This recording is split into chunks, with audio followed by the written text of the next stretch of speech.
지난 한 달간 대한민국을 뜨겁게 달군 논란의 중심, 이명웅 고척돔 공연.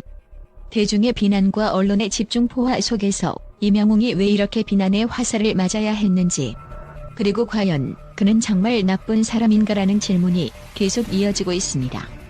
하재근 문화평론가는 이에 대해 강도 높은 비판과 함께 날카로운 통찰을 제시했습니다. 이명웅은 국가애도 기간 막바지였던 1월 2일부터 4일까지 고척돔에서 대규모 콘서트를 진행했습니다. 그러나 이로 인해 이명웅은 대중과 일부 언론으로부터 사회적 무감각이라는 혹독한 비난을 받았습니다. 다른 가수들이 연기하거나 공연을 취소하는 와중에 이명웅만이 고집스럽게 공연을 강행했다는 프레임이 언론을 장식했기 때문입니다. 하지만 놀라운 사실은 같은 시기에 공연을 진행한 성시경과 같은 다른 가수들에 대해선 비난이 거의 없었다는 점입니다. 12월 31일이라는 참사와 더욱 가까운 시점에 공연을 진행했던 성시경은 왜 비난의 화살을 피할 수 있었을까요? 하재근 평론가는 이를 두고 언론의 이중잣대와 비합리적인 비난 프레임이라고 일갈했습니다. 이명웅이라는 이름만으로 기사가 쏟아지고 클릭이 몰리니 언론은 그의 이름을 양념처럼 이용해 비난 기사를 양산했다고 지적했습니다. 많은 사람들이 이명웅의 공연이 연기되거나 취소될 수 있었어야 한다고 주장했습니다. 그러나 하재근 평론가는 그것은 현실적으로 불가능한 요구라고 단언했습니다. 고척돔은 1년 내내 빡빡하게 일정이 잡혀 있어 단 하루라도 연기하는 것은 상상조차 할 수 없는 일이었습니다.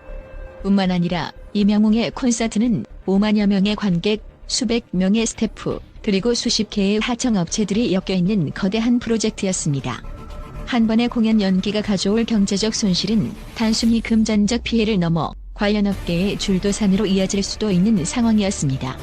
하재근 평론가는 이에 대해 대기업이 위기에 처했을 때 정부와 언론이 온갖 방법을 동원해 살리려는 것과는 대조적으로 이명웅 같은 슈퍼스타의 공연은 집단적으로 매도당했다고 비판했습니다.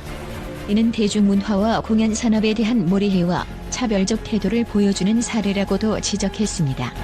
비난 여론이 극에 달했던 한 달간 이명웅은 마치 사회적 공작으로 낙인 찍힌 듯한 대우를 받았습니다. 그러나 하재근 평론가는 이명웅이 과연 그렇게 나쁜 사람인가? 라는 질문을 던지며 이번 사태가 지나치게 비이성적이고 감정적으로 흘렀다고 평가했습니다. 특히 이번 고척돔 공연에 대한 비난은 과거 코로나19 대유행 당시 이명웅이 방송 촬영 중 마스크를 쓰지 않았던 논란과 비슷한 패턴을 띠고 있었습니다. 그때도 대중과 언론은 이명웅 한 사람에게만 과도하게 집중하며 마치 사회적 악당처럼 몰아갔습니다. 하재근 평론가는 이 같은 행태는 단순한 비판을 넘어선 집단 조리 돌림에 가깝다며 비난의 기준과 강도가 공정하지 않다고 강조했습니다. 그럼에도 불구하고 이명웅은 여전히 굳건합니다. 이번 사태에도 불구하고 그의 음악은 멜론, 지니뮤직, 스포티파이 등 주요 플랫폼 차트를 휩쓸며 독보적인 1위를 차지했습니다. 팬들은 그를 지지하며 이명웅을 향한 지나친 비난은 도를 넘었다고 목소리를 높이고 있습니다. 그리고 그들의 열렬한 응원 속에서 이명웅은 오히려 더 단단해졌습니다. 1월 4일 고척돔 공연의 마지막 날을 맞이한 이명웅. 이번 콘서트는 그에게 크나큰 도전이자 시련이었습니다. 그러나 하재근 평론가는 이 모든 어려움 속에서도 이명웅은 팬들과의 약속을 지켰다며 그의 프로페셔널리즘과 책임감을 높이 평가했습니다. 이명웅은 단순히 한 명의 가수가 아닙니다. 그는 팬들과 대중음악계를 연결하는 중요한 매개체이며 대한민국 대중음악의 새로운 역사를 쓰고 있는 주인공입니다. 과연 대중과 언론은 이번 사건을 통해 무엇을 배울 수 있을까요? 이명웅을 향한 과도한 비난과 조리 돌림은 이제 멈춰야 하지 않을까요? 앞으로 더 성숙한 대중문화 환경이 조성되기를 기대하며 이명웅의 더 밝은 미래를 응원합니다. 또한 이명웅이라는 이름은 이제 단순히 한 가수를 넘어 대한민국 음악계와 대중문화의 새로운 상징으로 자리 잡았습니다. 최근 이명웅의 고척돔 공연 논란에도 불구하고 국제적인 음악 평론가들과 문화 전문가들은 그의 가창력과 무대 장악력, 그리고 독보적인 매력을 높이 평가하며 그가 왜 한국 대중음악의 아이콘으로 불리는지에 대해 심도 있는 분석을 내놓고 있습니다. 국제음악 평론가들은 이명웅의 가장 큰 강점으로 깊은 울림을 주는 목소리를 꼽습니다.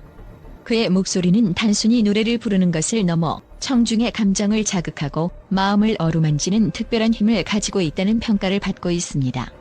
미국의 한 음악 평론가는 이명웅의 목소리는 클래식과 현대적 감성을 완벽히 아우르는 독특한 톤을 지녔다.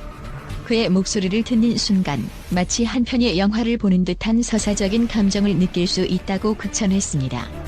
특히 그의 대표곡인 사랑은 늘 도망가와 우리들의 블루스는 단순한 발라드 곡을 넘어 인생과 사랑, 상실의 감정을 담아내며 전 세계적으로 공감대를 형성하는 데 성공했습니다. 이 곡들은 한국적인 정서와 보편적인 감정을 결합해 국내외 청중 모두에게 큰 사랑을 받고 있습니다. 이명웅은 무대에서 남다른 존재감을 발휘합니다. 그의 공연은 단순히 음악을 들려주는 자리가 아니라 관객들과 진정으로 교감하고 소통하는 경험의 장이 됩니다. 영국의 음악 전문 잡지에서는 그의 무대를 매우 정교하고 창의적인 연출과 감동적인 퍼포먼스가 결합된 예술 작품으로 묘사하며 이명웅은 단순한 가수를 넘어 스토리텔러이자 감동을 전하는 연출가라고 평가했습니다. 특히 고척돔 공연에서 선보인 화려한 조명, 레이저쇼, 대규모 밴드와 댄스 팀의 퍼포먼스는 국제적인 수준에서도 손색이 없다는 찬사를 받았습니다. 이명웅은 이처럼 철저한 준비와 세밀한 연출로 무대를 완성하며 관객들에게 잊을 수 없는 감동을 선사합니다. 이명웅의 매력은 단순히 노래 실력이나 무대 연출에만 그치지 않습니다. 그가 지닌 가장 큰 힘은 바로 팬들과의 특별한 유대감입니다. 이명웅의 팬클럽 영웅시대는 단순한 팬덤을 넘어 하나의 거대한 커뮤니티로 성장했습니다. 팬들은 그의 음악을 단순히 소비하는 것을 넘어 서로 응원하고 사랑을 나누며 사회적으로 긍정적인 영향을 미치고 있습니다. 일본의 한 문화 평론가는 이명웅은 팬들과의 소통에 있어 독보적인 위치를 차지한다. 그는 팬들에게 진심을 전하고 자신의 음악과 메시지를 통해 그들의 삶에 직접적인 영향을 미친다고 분석했습니다. 이명웅이 팬들을 대하는 진정성 있는 태도와 친근함은 그의 음악과 함께 더 큰 시너지를 발휘하며 이를 통해 그는 단순히 스타를 넘어 한 사람의 인생에 긍정적인 영향을 주는 롤모델로 자리 잡고 있습니다. 전문가들은 이명웅의 음악이 한국적인 정서에 뿌리를 두고 있으면서도 전 세계적으로도 통할 수 있는 보편성을 지니고 있다고 입을 모읍니다. 이명웅은 전통적인 트로트 음악과 현대적인 발라드를 결합해 한국의 음악적 정체성을 재해석하며 새로운 가능성을 열어가고 있습니다. 이에 대해 한 유럽의 음악 평론가는 이명웅의 음악은 단순히 한국 대중음악의 영역에 갇히지 않고 전 세계 어디서든 공감받을 수 있는 메시지와 감동을 담고 있다고 평가했습니다. 그의 독보적인 음악적 재능과 무대 퍼포먼스는 K-팝의 새로운 장르를 개척할 가능성을 보여줍니다. 하재근 평론가는 이를 두고 이명웅은 K-팝이 아닌 K-발라드, K-소울의 새로운 길을 열고 있다며 앞으로 그가 세계 무대에서 보여줄 활약에 대한 기대감을 나타냈습니다. 이명웅은 단순한 유행이 아니라 지속 가능한 음악적 방향성을 가진 아티스트입니다. 그의 음악은 사람들의 삶 속에서 꾸준히 공감을 얻고 또 새로운 세대를 매료시킬 힘을 가지고 있습니다. 국제 전문가들은 이명웅은 단순한 스타가 아니라 대중과 함께 성장하는 예술가라며 그의 음악적 여정이 앞으로도 계속될 것임을 확신했습니다. 이명웅의 목소리와 메시지가 한국을 넘어 세계로 뻗어나가길 기대하며 그의 빛나는 미래를 응원합니다.